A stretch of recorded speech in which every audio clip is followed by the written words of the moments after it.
Hey, good morning and welcome to my journey with prostate cancer. I'm calling this the end. Um, Feel free to hop on. I'm doing this live for the first time that I've actually gone live on camera. Uh, for a long time, I hate the visual part of having to deal with the oxygen. And of course, I've had trouble with the voice all along. Which seems to be coming back now a little. It's not near as bad as it was. But as you'll tell as we go through this today, I still have issues. The COPD portion of what's going on in my body is still can raise its ugly head at any time, which causes coughing fits. And that's just exacerbated by the oxygen, which I'm still on full time and will be for a while. But anyway, let's bring everybody up to date. Yesterday was my post-chemo appointment with Dr. Emily Jenkins, my oncologist. We've gone through a bunch of tests and scans, and of course, the total blood panel yesterday to see where I stand post-chemo. My PSA, for those of you that haven't followed this all along, PSA is prostate specific antigen test, which is the test that measures where you are. My PSA when I started this back in early December was 484. And that's when my doctor, Dr. David Smith, knew that we had a problem. And he sent me to see Dr. Jenkins, and it started this whole situation. My PSA yesterday was 1. So that's 484 to 1. So obviously the chemo has done its job. The second most important thing from that is what's ahead. And what's left in my body. Now, if you remember back when we started this, I knew going in that I was not going to be able to be cancer-free.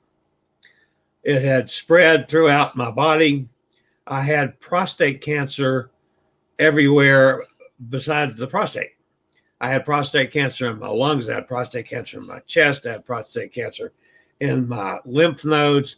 I had prostate cancer in my abdomen. I had it just literally everywhere. There was, I don't know, they didn't even give me a number, 40, 50 places.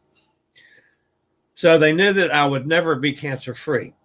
The hope was that we could get it under control and the Lupron injections would keep it under control and keep me, basically living.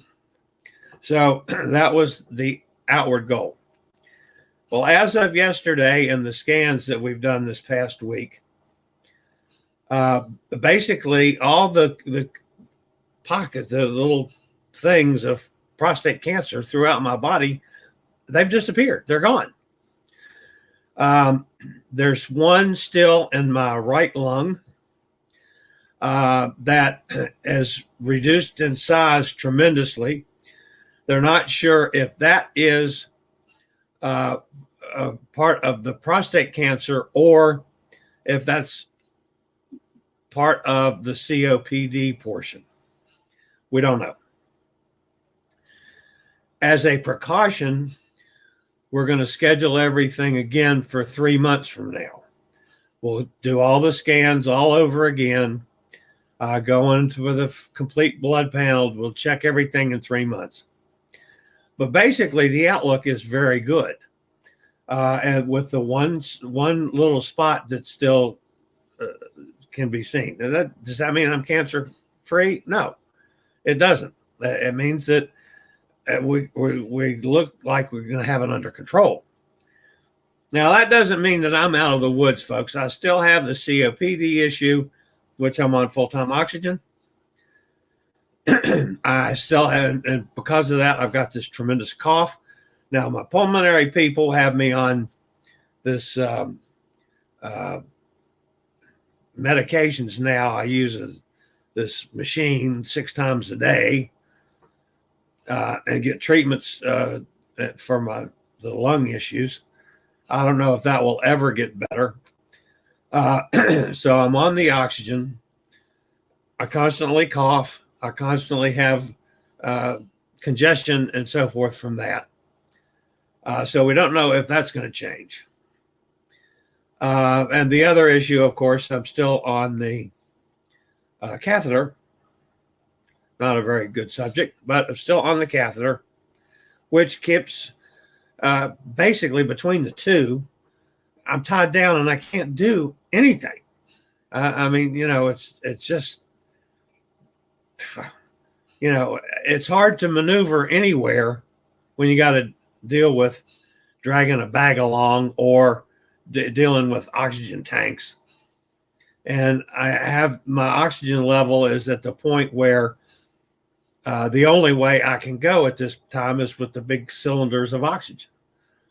I can't get one of the nifty little bags that goes over your shoulder because I use too much oxygen. Nor can I get on an airplane at this level of oxygen, and nor can I get on a cruise ship at this level of oxygen. It's just, all the things that I do and I wanted to do in my retirement years, I can't do. I still got to figure out how to live with these circumstances, which is an ongoing challenge. So, of course, the latest thing is the urology people tell me I can't even get in my swimming pool, which we're going to fight about that one in 2 weeks, but we'll see. So anyway, that's where we stand. All in all, it's been terrifically good news as far as I'm concerned. While I am not cancer-free and I do not consider myself cancer-free, this is as close as I can get to it. So after, 6, almost 7 months now of bad news, emotional news, all the things that are negative with this, this is as good as it's going to get for me. So for that, I'm extremely thankful and appreciative of the folks that have helped to get me there. My medical team's been fabulous between oncology, pulmonology, urology.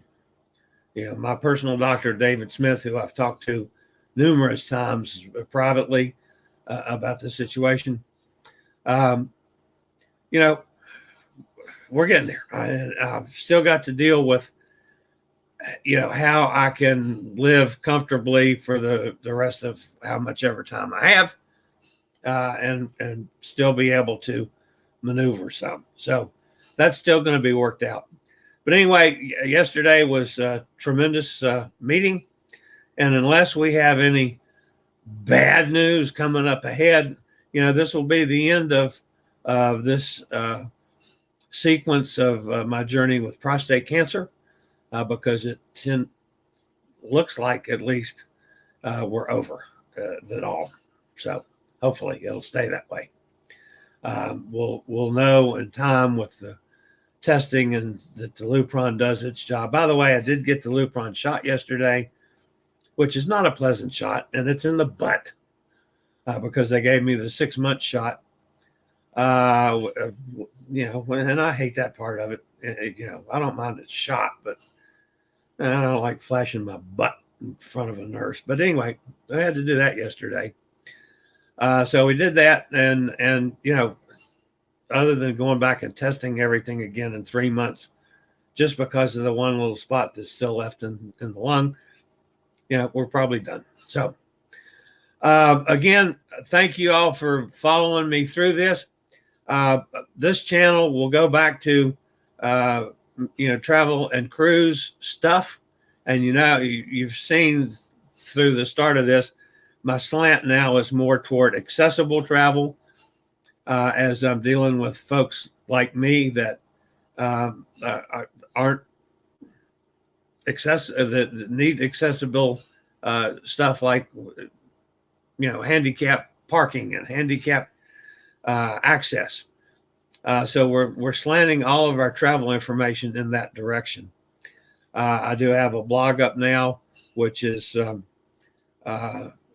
quite well, dealing specifically with accessibility travel information. So that's going to be it for today. Again, thanks for being with me. I hope you guys have not enjoyed this, but have followed this, and I do appreciate it. And we'll see how I do. I made it through this without coughing. That's a good sign too. All right, guys, that's going to be it for today. We'll see you next time on this channel. This is the Old Fat Travel Guide. Glad to say that's the end to my journey with prostate cancer. Later, y'all.